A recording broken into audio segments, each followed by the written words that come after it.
ওমা খালাকতুল জিন্না ওয়াল ইনসা ইল্লা লিয়াবুদুন। আল্লাহর ইবাদতের জন্য, দাসত্বের জন্য, আনুগত্যের জন্য বান্দাকে, মানুষকে আল্লাহ তাআলা পাঠাইছেন, দুনিয়াতে সৃষ্টি করেছেন।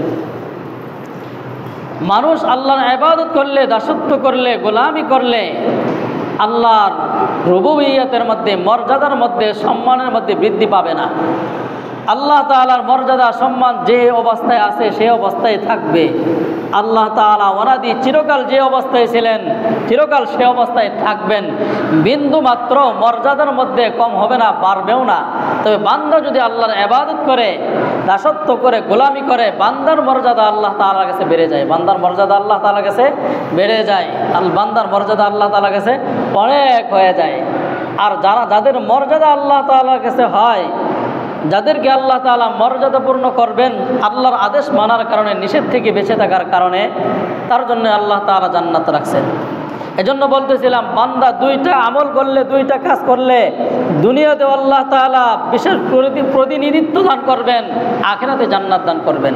দুইটা কাজের এক নম্বর কাজ হলো ঈমান আনা, স্বচ্ছ ঈমান, পরিষ্কার পরিশুদ্ধ ঈমান, নির্ভেজাল ঈমান থাকতে হবে, বিশ্বাস ইয়াকিন থাকতে হবে।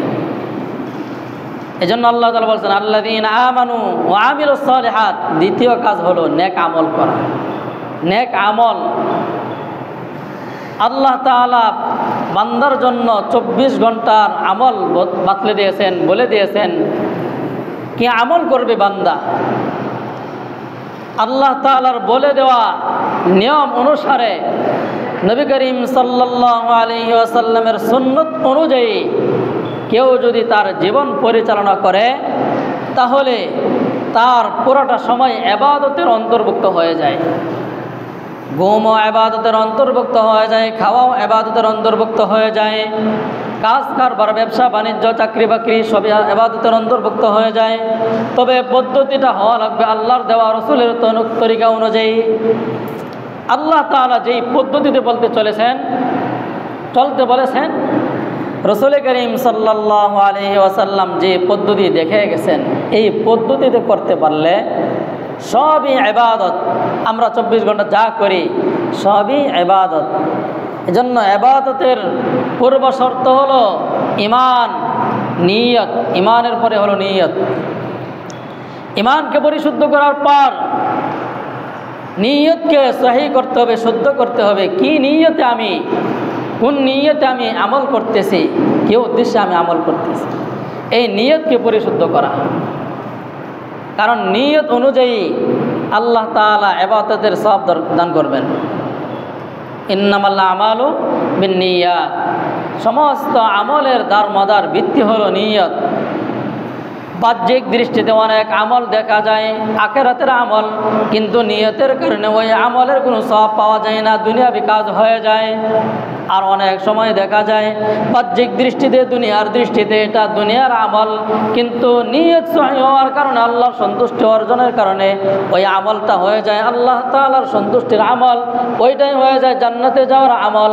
আল্লাহ তাআলা সন্তুষ্টি মোতাবেক যে আমল করবে ওই আমল আল্লাহ তাআলা ওই আমলের বিনিময়ে আখিরাতে দান করবেন। এজন্য আখিরাতে সওয়াবের বিনিময় পাইতে হলে নিয়তকে পরিশুদ্ধ করা লাগবে। নিয়ত পরিশুদ্ধ করে আমল করতে হবে, সহি পথে আমল করতে হবে, ভুল পথে আমল করা যাবে না। ভুল পথে আমল করলে ওই আমল আল্লাহ তাআলার কাছে গ্রহণযোগ্য না। আল্লাহ তাআলার কাছে গ্রহণযোগ্য আমল হওয়ার জন্য সহি পন্থায়, সঠিক পন্থায় আমল করতে হবে। এজন্য বলতেছিলাম আল্লাহ তাআলা যারা দুইটা কাজ করবে, ঈমান আনবে এবং আমলে সালেহ করবে, তাদেরকে দুনিয়ার প্রতিনিধিও বানাইবেন, আখিরাতে আল্লাহ তাআলা তাদেরকে জান্নাত দিবেন। এজন্য প্রতিনিধি কাকে বলে? প্রতিনিধি বলা হয়, বাংলা ভাষায় বলা হয় কোনো একটা কাজ কোনো ব্যক্তি নিজে না করে, অর্থাৎ প্রধানমন্ত্রী বা এই পর্যায়ে কোনো ব্যক্তি যদি কোনো কাজ নিজে না করে, তার কোনো অনুগামী ব্যক্তিকে পাঠায়, ওই ব্যক্তি তার কথা মোতাবেক কাজ করে, ওইটাকে বলা হয় প্রতিনিধি। আল্লাহ পাক রব্বুল আলামিন দুনিয়াতে মানুষকে পাঠিয়েছেন আল্লাহ তাআলা আয়েশা মানুষকে দাওয়াত দিবেন না, আল্লাহ তাআলা বলবেন না তুমি ঈমান আনো, সরাসরি আয়েশা আল্লাহ তাআলা আসমান থেকে বলবেন না। কারণ বললে এটা ঈমান হয় না, পরীক্ষা হয় না। ঈমান ও পরীক্ষা হলো গোপন জিনিস, অর্থাৎ এটা আল্লাহ তাআলা সরাসরি আয়েশা বলবেন না। আল্লাহ তাআলা তার কিছু প্রতিনিধি পাঠিয়ে দিবেন, ওই প্রতিনিধির মাধ্যমে আল্লাহ তাআলা তার হুকুম আসমান থেকে পাঠিয়ে দিবেন বান্দার জন্য। ওই বান্দা ওই হুকুম অনুযায়ী আমল করবে, এটার নাম হলো ঈমান, এর নাম হলো পরীক্ষা। আল্লাহ তাআলা যদি সরাসরি আয়েশা বলতেন তাহলে বান্দা এদিক সেদিক করার কোনো সুযোগ ছিল না, বান্দা অন্য পথে চলার কোনো সুযোগ ছিল না।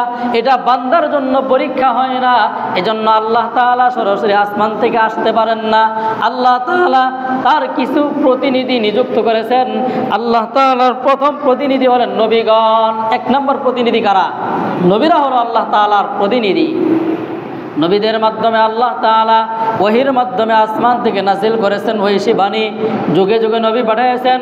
সর্বপ্রথম নবী আদম আলাইহিস সালাম, তারপর সর্বশেষ নবী মুহাম্মদুর রাসূলুল্লাহ সাল্লাল্লাহু আলাইহি ওয়াসাল্লাম। এর মাঝে আল্লাহ তাআলা লক্ষ লক্ষ নবী পাঠিয়েছেন। এই সমস্ত নবীদের কাজ হলো বান্দাদেরকে আল্লাহ তাআলার সাথে সম্পর্কে জুড়ে দেওয়া। এই সমস্ত নবীদের কাজ হলো কি?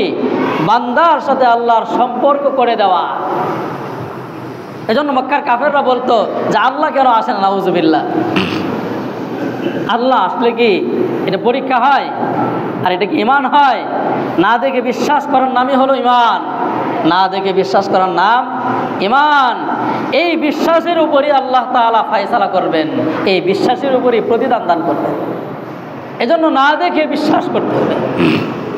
সমস্ত নবীদেরকে আল্লাহ তাআলা পাঠিয়েছেন এবং প্রতিনিধি হিসেবে পাঠানোর পরে তাদের সাথে কিতাব দিয়েছেন। আল্লাহ তাআলা পাঠাইছেন, শুধু পাঠান নাই, নবীদেরকে পাঠিয়ে দিয়ে কিতাব দিয়েছেন। ওই নবী তার উম্মতকে কিভাবে পরিচালনা করবে সেই ধারাবাহিকতায় আমাদের কাছে আল্লাহ তাআলা মুহাম্মদুর রাসূলুল্লাহ সাল্লাল্লাহু আলাইহি ওয়াসাল্লামকে সর্বশেষ নবী হিসেবে পাঠিয়েছেন এবং সর্বশেষ কিতাব, আসমানি কিতাব কোরআন মাজিদ নাজিল করেছেন নবীর উপর। ওই কোরআন নাজিল করে বান্দাদেরকে পথ দেখিয়েছেন। বান্দা এই পথে চললে তুমি কল্যাণ অর্জন করতে পারবা, এই পথে চললে অকল্যাণ হবে, এরকম রাস্তা দেখিয়ে দিয়েছেন। নবীদের কাজ হলো দেখায় দেওয়া। নবীরা সেই পথে চলেছেন, আপ্রাণ চেষ্টা করেছেন, কষ্ট করেছেন। সমস্ত নবীগণ কষ্ট করেছেন উম্মতের জন্য। উম্মত বোঝে নাই, বারবার বোঝানোর চেষ্টা করেছেন, বিভিন্নভাবে বোঝানোর চেষ্টা করেছেন। এই উম্মত না বোঝার কারণে নবীদেরকে কষ্ট দিয়েছেন। সবচেয়ে বেশি কষ্ট দিয়েছেন নবী মুহাম্মদুর রাসূলুল্লাহ সাল্লাল্লাহু আলাইহি ওয়াসাল্লামকে। কি পরিমাণ কষ্ট দিয়েছেন, কষ্টের বিবরণ দিতে গেলে অনেক লম্বা হয়ে যাবে। বিভিন্ন সময় শুনেছেন বিভিন্ন ওয়াজে।